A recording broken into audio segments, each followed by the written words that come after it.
പുതിയൊരു വീഡിയോയിലേക്ക് സ്വാഗതം. ഇന്ന് നമ്മളിവിടെ ചെയ്യുന്നത് നല്ല ടേസ്റ്റി ആയിട്ടുള്ളൊരു മത്തി വറുത്തതിൻ്റെ റെസിപ്പിയാണ്.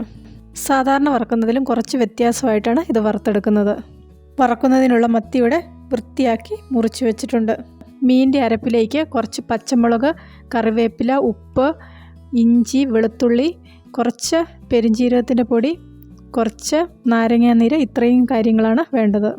പച്ചമുളകിന് പകരമായിട്ട് കാന്താരി ഉപയോഗിക്കുകയാണെങ്കിൽ ഒന്നും കൂടെ നല്ലതായിരിക്കും. ഇതെല്ലാം കൂടെ മിക്സിയിൽ നന്നായിട്ടൊന്ന് അരച്ചെടുക്കാം. അരച്ചെടുത്ത കൂട്ട് ഇവിടെ വരഞ്ഞു വെച്ചിരിക്കുന്ന മീനിലേക്ക് ചേർത്ത് കൊടുക്കാം. അരപ്പ് മീനിൽ കൈകൊണ്ട് നന്നായിട്ടൊന്ന് തിരുമ്മി പിടിപ്പിക്കാം. അതിനുശേഷം ഒരു 15 മിനിറ്റ് ഇത് റെസ്റ്റ് ചെയ്യാൻ വേണ്ടിയിട്ട് വയ്ക്കാം.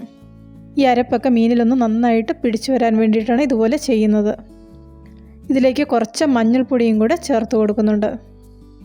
ഈ ഒരു രീതിയിൽ മത്തി വറുത്തെടുക്കുകയാണെങ്കിൽ നല്ലൊരു ടേസ്റ്റ് ആയിരിക്കും. ഇങ്ങനെ ചെയ്ത് നോക്കിയിട്ടില്ലാത്തവർ ഒരു പ്രാവശ്യം ഒന്ന് ചെയ്ത് നോക്കുക. തീർച്ചയായിട്ടും നിങ്ങൾക്കിത് ഇഷ്ടപ്പെടും.